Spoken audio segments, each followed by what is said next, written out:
not one time did he ever say anything that implied like, it's because I'm so good. I just nailed those auditions. This man was filled with such, he's like, I've just been blessed. I've never seen such grace. So thank you for that. But what do you do? What do you do for an encore? So you struck gold 3 times. What do you do these days? You know, any actor would be lucky to have one iconic role in a career, and with Roots and Star Trek and Reading Rainbow, you know, I have been blessed 3 times over. I've spent the last dozen or so years really behind the scenes, directing and producing, and right now I have a partner for the first time in my career. I've created a production company, Burton Wolf Entertainment. My partner Mark Wolf is in the audience. There is our logo, the new company logo. Wave your hand, Mark. That's a Give my partner some love. He's a remarkable producer. And we are storytellers for the new millennium. We have a strategy to produce content for film, television. We have a very strong new media strategy at the company. And so meaning what? Cell phones and webisodes? Well, we feel like, you know, the business is changing so dramatically, and our position is wherever you will find a screen, we want you to find VWB content there. See, that strikes me as somewhat more forward-thinking than traditional Hollywood. Doesn't traditional Hollywood look like make the movie first and then figure out how we can repurpose some of this stuff for the... Well, our point of view is first and foremost you have to have a good story, and you have to tell it well. But it does not make sense to not consider the area of distribution and how your content will be consumed. And that game is changing really dramatically. I've been in the business about 30 years, and the business that exists today is nothing like the business that was when I first started doing this. So we like to think that we have, you know, a sort of a comprehensive strategy. We're developing films and television. I have a supreme and conscious effort now, a desire to get back in front of the camera, having spent the last 12 or so years behind the camera. So we're developing a television series that will bring me back to TV. We've got feature films. I can share with you a couple of the projects, the kinds of things that we're doing. We've got a movie that is being directed by Bill Duke, stars Viola Davis, Academy Award nominee, based on the life of a woman named Ruby McCullum, the first African-American woman to be sentenced to the electric chair. We have a romantic comedy that has starring Richard Dreyfuss, Jackson Rathbone from Twilight.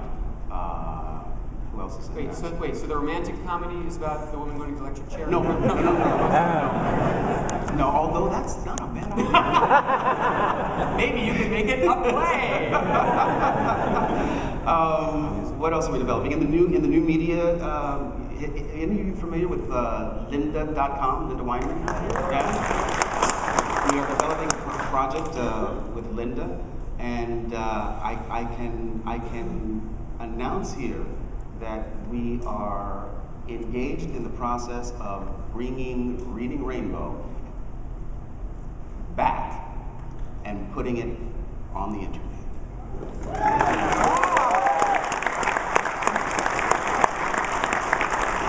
We're pretty excited about that. That's huge, both because of the place, the internet, and the fact that it's on whenever you want. Right. The PBS actually pulled Reading Rainbow off the schedule last year after 25 years, and the outpouring of sentiment was just remarkable. And it seems that there's a real opportunity there, and so we're really excited about. We've been asked to put together the proposal, and we've got a plan, and hopefully it'll be out around third quarter. Wow.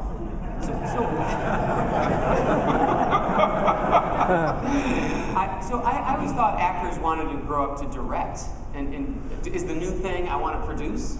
Well, you know, I produced Reading Rainbow for all of those years, and I think it's a natural extension of being an actor to want to involve oneself in other aspects of the process.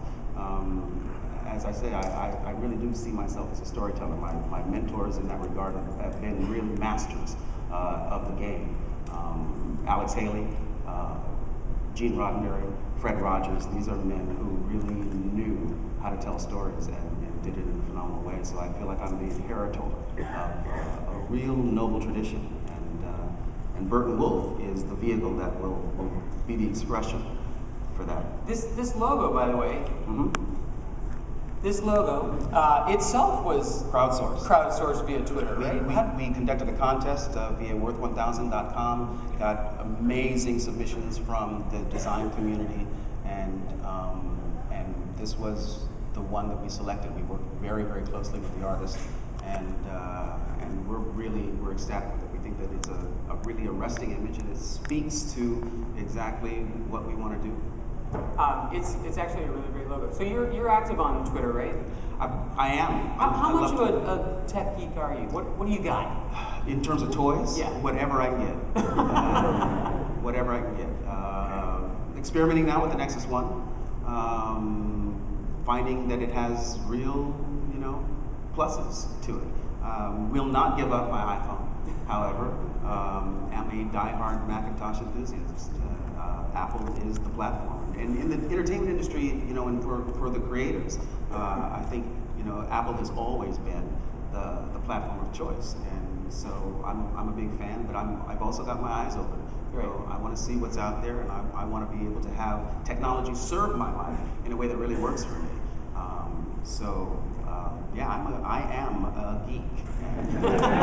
Proud of it. I was also going to press the electrical eject button there if you hadn't said it. And so well, good luck with this Burton. So this is a pretty new thing. This is brand new.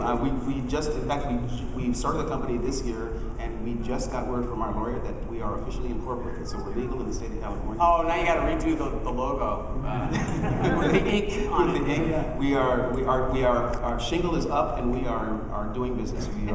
And so just what exactly does that mean? When you're a producer, is that raising money? Is that arranging locations for shooting? What is it? It's really soup to nuts, and my partner Mark is a real producer. The man has been making movies for 25 years.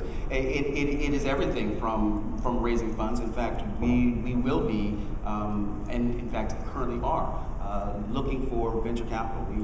We want to create a little war chest for ourselves that gives us the opportunity. We're independent producers. We want to be able to tell the stories that we want to tell that we think are of value out there, and to have a war chest to be able to do it means that we don't have to go asking, studios for their help read interference. He says, but you can ask the donations right now. Yeah, pass the hat. Yeah, like you're not all saving up for an iPad. What do you think of the iPad? Do you think it's got a chance? I'll be really honest with you, Pogue. This is the first of the whiz-bang releases that I don't feel I need. It's shiny, as my daughter would say, but I don't need. I've got an ebook reader. I've got a smartphone. I've got a laptop.